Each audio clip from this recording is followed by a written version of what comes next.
it's going to be very challenging because we just had all this momentum around a possible end to Russia's war in Ukraine. Was it a month or two ago a couple months ago when he was meeting with Zelensky and meeting with Putin, and it seemed like he was going to try and be able to get all of them in a room. And then everything hit a bit of a standstill. And it's because of this very same issue where, you could get both sides to cease fighting. But what about the thornier questions when it comes to territory, when it comes to governance? So we're going to check in with Washington, the White House and beyond with the daily edition of the Trump Dump. This evening, I'm joined by Sabrina Siddiqui, who is national politics reporter for the Wall Street Journal. Good evening, Sabrina. Lovely to have you with us again. Great to be back with you. Look, it was a day of jubilation yesterday. A harder reality has come into focus today when we talk about the peace plan between Israel and Hamas. Violence has continued in Gaza today, and the return of all the dead hostages still hasn't happened for the most part. President Trump, who's been hosting the Argentinian president today, has been taking questions. He's confirmed that Hamas will be forced to disarm. We have told them we want to disarm, and they will disarm. And if they don't disarm, we will disarm them. And it'll happen quickly and perhaps violently. But they will disarm. Do you understand me? Yes, you say because quickly. Everyone says, oh, well, they won't disarm. They will disarm. And I spoke to Hamas, and I said, you're going to disarm, right? I'm intrigued to know if Donald Trump really did speak to Hamas or a representative, but I'm sure the idea of Donald Trump forcing Hamas to disarm is something to ponder over, Sabrina. This would be, of course, phase 2 of the deal. We've not yet finished phase 1. I think it really just shows how tenuous this ceasefire is. In many ways, although it may have taken 2 years to get the hostages out of Gaza and returned home to Israel and to at least bring some kind of end to the war, at least for now. In some ways, that may have actually been the easy part, because this has been the question, right? How do you actually get Hamas to disarm? What does the demilitarization of the Gaza Strip look like? What does the withdrawal of the IDF from the enclave actually mean? It's been the case that we've often gotten to phase 1 of a ceasefire, and then it gets a lot more complicated as you try and address these much more complex questions around post-war Gaza when you hit phase 2 of any of the plans that are presented, whether President Trump or that of his predecessor. I wonder whether yesterday is being interpreted as a bit of a love-in for Donald Trump. He does deserve credit, even if it is about, all peace deals being, I was talking earlier about this, throwing a lot of stuff at the wall and seeing what sticks. I think this phase 1 is quite clear. But often you do go into protracted peace negotiations, not quite knowing how, in this example, phase 2 and phase 3 are going to work out. I mean, how much praise has Donald Trump had locally for this? I think that there's been widespread acknowledgement that this is a big achievement for President Trump and his administration. I mean, President Biden, former President Biden, and former Vice President Kamala Harris put out statements commending the ceasefire, and so did former Secretary of State Hillary Clinton, right? I mean, this is not something that is just being praised by Republicans, but in fact also by Democrats as well, and world leaders who have credited the Trump administration for the involvement that they had in negotiations to get to this point.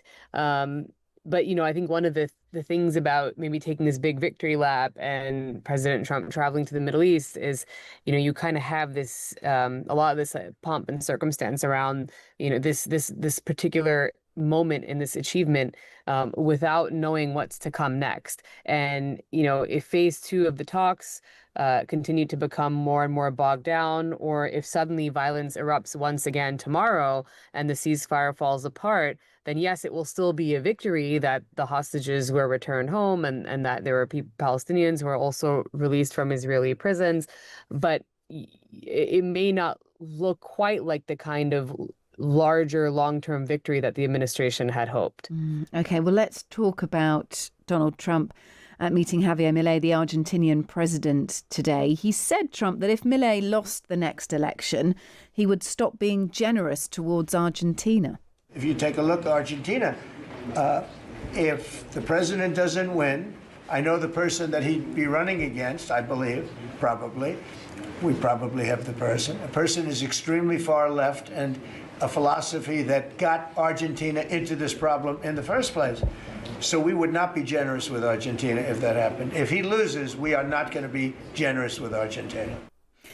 How much help does the US give Argentina? What are the financial incentives here, Sabrina? Well, this has been quite peculiar in some ways.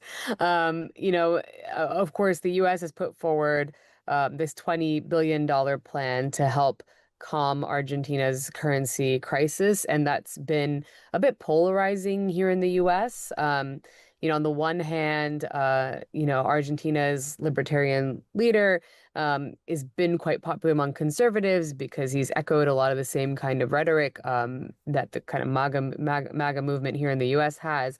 At the same time, there's been, some criticism of President Trump for what's seen as a bailout of another country when he's campaigned on this America First agenda. And mind you, when the U.S. government is currently in a shutdown.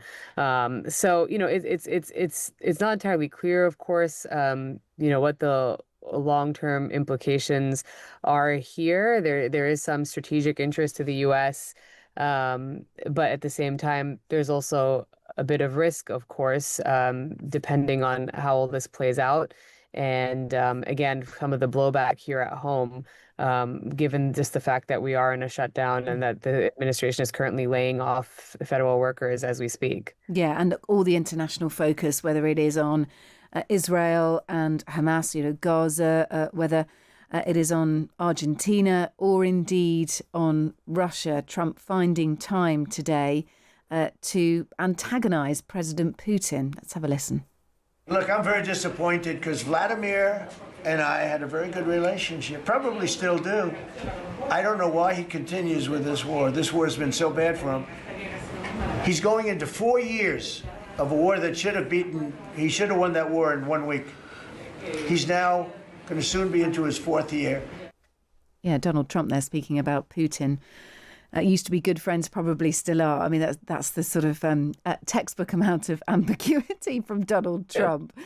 Do you think he's going to use some of the momentum, some of the progress made in the Middle East to try and replicate something similar with Putin? We've got Zelensky visiting the White House, haven't we, on Friday? Do you think this is Trump's next mission? I think without question, it's his next mission. But at the same time, it's going to be very challenging because we just had all this momentum around a possible end to Russia's war in Ukraine. Was it a month or two ago a couple months ago when he was meeting with Zelensky and meeting with Putin, and it seemed like he was going to try and be able to get all of them in a room. And then everything hit a bit of a standstill. And it's because of this very same issue where you could get both sides to cease fighting, but what about the thornier questions when it comes to territory, when it comes to governance? Zelensky has been clear that that he would not agree to any kind of plan that does not protect the Ukraine and its sovereignty. And there's the issue of land swapping. Obviously, Zelensky not really wanting to cede any ground to Putin.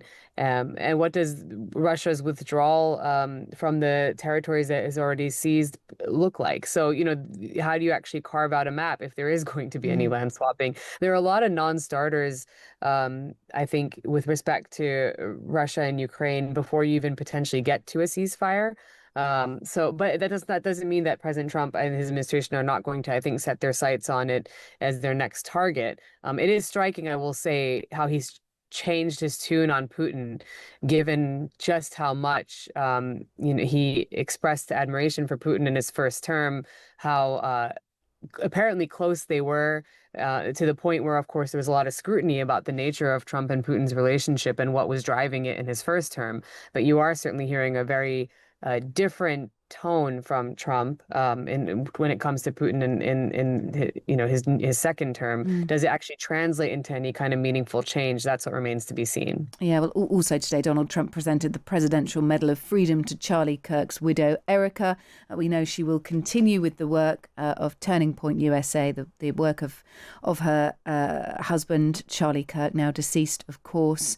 So that also happened today. But we've also heard from Donald Trump confirming on Truth Social in the last few hours that a US strike on a boat off the coast of Venezuela has killed 6 suspected drug traffickers, Sabrina.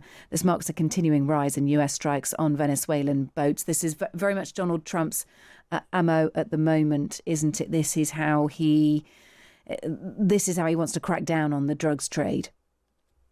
It is. I believe it's the 5th deadly U.S. strike in the Caribbean. The U.S. says it's essentially in a non-international armed conflict with drug cartels.